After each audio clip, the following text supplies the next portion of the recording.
نحمدہ و نصلی علی رسولہ الکریم اما بعد اعوذ باللہ من الشیطان الرجیم بسم اللہ الرحمن الرحیم۔ ناظرین کیسے ہیں آپ؟ ٹھیک ہیں؟ اللہ تعالیٰ آپ کو صحت دے، تندرستی دے، صحت والی زندگی دے۔ دوستو، آج کا جو ہمارا موضوع ہے، جو ویڈیو ہے، مشینی تحریک، کیمیائی تحریک، طب قانون مفرد اعضاء میں کیا ہے، اس میں کیا فرق ہے، اس کے متعلق آپ کو مکمل انفارمیشن دیں گے انشاءاللہ۔ دیکھیں، ہمارے جو 3 اعضاء ریسہ ہے، دل، دماغ، جگر، ان پہ ہماری باڈی مکمل طور پر کام کرتی ہے۔ ان میں سے کسی ایک میں بھی خرابی پیدا ہو جائے تو انسان مشکل میں پڑ جاتا ہے، مرض میں پڑ جاتا ہے، مرض پیدا ہو جاتا ہے۔ جیسا کہ آپ کا دل بند ہو جائے تو آپ زندگی اور موت کی کشمکش میں چلے جاتے ہیں۔ اسی طرح جگر ہے، اس میں بھی اگر خرابی پیدا ہو جائے تو آپ کو مرض پیدا ہوگا، مشکل میں پڑ جائیں گے آپ۔ اگر جگر میں خرابی پیدا ہوگی تو بھی آپ کو مرض لگ جائے گا، آپ مشکل میں پڑ جائیں گے۔ اب جو بیماری پیدا ہوتی ہے، جیسا کہ ہر عضو کے 2 پارٹس ہیں، کل 6 ہوئے، ان میں سے کسی ایک میں مرض پیدا ہوگا، دونوں میں مرض پیدا نہیں ہوگا۔ اگر دونوں میں مرض پیدا ہو جائے تو انسان زندہ نہیں رہ سکتا۔ قانون فطرت ہے۔ جیسا کہ دل کے 2 پارٹ ہیں، ارادی عضلات اور غیر ارادی عضلات، ان دونوں میں سے کسی ایک پارٹ میں خرابی پیدا ہوگی، دونوں میں نہیں ہوگی۔ اسی طرح جگر کے 2 پارٹ ہیں، غدود جاذبہ اور غدود ناقلہ، ان دونوں میں سے بھی کسی ایک میں خرابی پیدا ہوگی۔ اگر دونوں میں خرابی پیدا ہو جائے تو انسان زندہ نہیں رہ سکتا۔ اسی طرح دماغ کے بھی 2 پارٹ ہیں، ایک حکم رساں، دوسرا خبر رساں۔ یاد رکھیں، ان دونوں میں سے بھی کسی ایک میں خرابی پیدا ہوگی۔ اگر دونوں میں خرابی پیدا ہو جائے تو انسان کا دماغ ہے، جو اعصاب ہے، وہ مکمل طور پر بند ہو جائے گا اور انسان موت کی وادی میں چلا جائے گا۔ اب ان دونوں پارٹوں کے اندر ایک حصہ کیمیائی ہے اور دوسرا حصہ مشینی ہے۔ کیمیائی کس کو کہتے ہیں؟ جس میں خلت پیدا بھی ہو، مادہ پیدا بھی ہو اور جذب بھی ہو، خارج نہ ہو، اس کو کیمیائی تحریک کہتے ہیں۔ اور مشینی تحریک اس کو کہتے ہیں جس میں خلت پیدا بھی ہو، مادہ پیدا بھی ہو، جذب بھی ہو اور خارج بھی ہو، اسے مشینی تحریک کہتے ہیں۔ فرق معلوم ہو گیا؟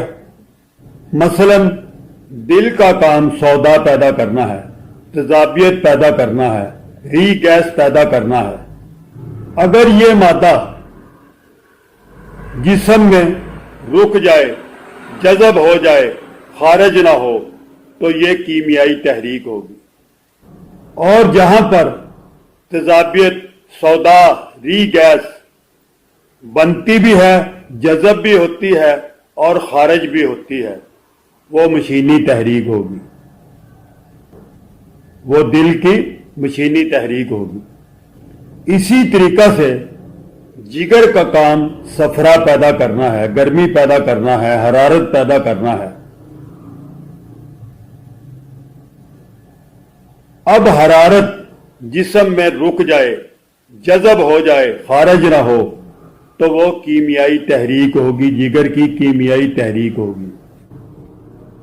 اسی طریقہ سے صفرا جسم میں پیدا بھی ہو رہا ہے، حرارت جسم میں پیدا بھی ہو رہی ہے اور جذب بھی ہو رہی ہے، اور اس کے ساتھ ساتھ وہ خارج بھی ہو رہی ہے، تو وہ مشینی تحریک ہوگی، جگر کی مشینی تحریک ہوگی۔ اسی طریقہ سے دماغ میں بلغم الکلی اگر رک بھی رہی ہے، جذب بھی ہو رہی ہے، لیکن خارج نہیں ہو رہی، تو وہ کیمیائی تحریک ہوگی۔ اگر بلغم خارج بھی ہو رہا ہے لیکن جسم میں رک رہا ہے، جذب ہو رہا ہے، تو وہ مشینی تحریک ہوگی۔ اب کیمیائی تحریکیں اور مشینی تحریکیں دیکھیں، 6 تحریکیں ہیں کل: اعصابی عضلاتی، عضلاتی اعصابی، عضلاتی غدی، غدی عضلاتی، غدی اعصابی، غدی اعصابی، اعصابی غدی۔ 6 نبضیں ہو گئی۔ ان میں سے 3 جو نبضیں ہیں مشینی ہیں اور 3 جو ہیں کیمیائی ہیں۔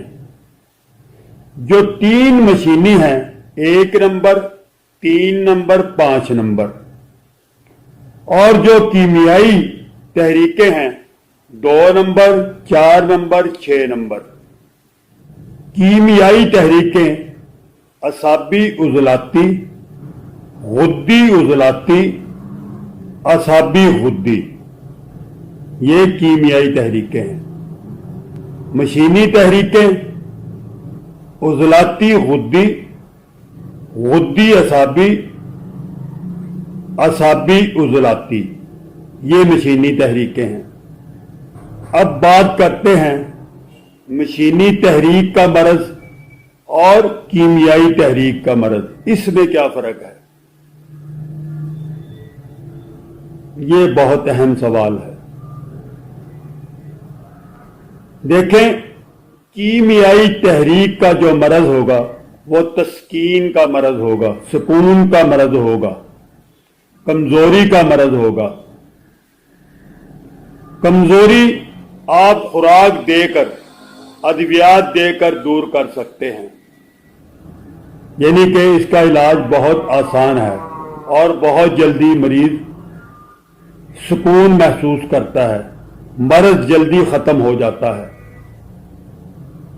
مشینی تحریک کا جو مرض ہے وہ تحلیل کا مرض ہے، وہ تحلیل کا مرض ہے، لمبا عرصہ چلتا ہے، مریض بڑی مشکل میں، بڑی پریشانی میں رہتا ہے۔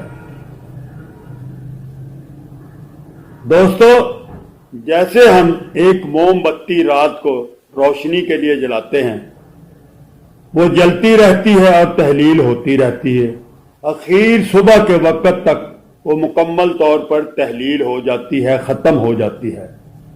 ایسے ہی تحلیل کا مرض ہے، یہ بہت لمبا عرصہ چلتا ہے، بہت ہی تکلیف دہ ہوتا ہے مریض کے لیے۔ اس کی نسبت تسکین کا مرض جلدی آرام پا جاتا ہے اور تحلیل کا مرض لمبے عرصے چلتا ہے۔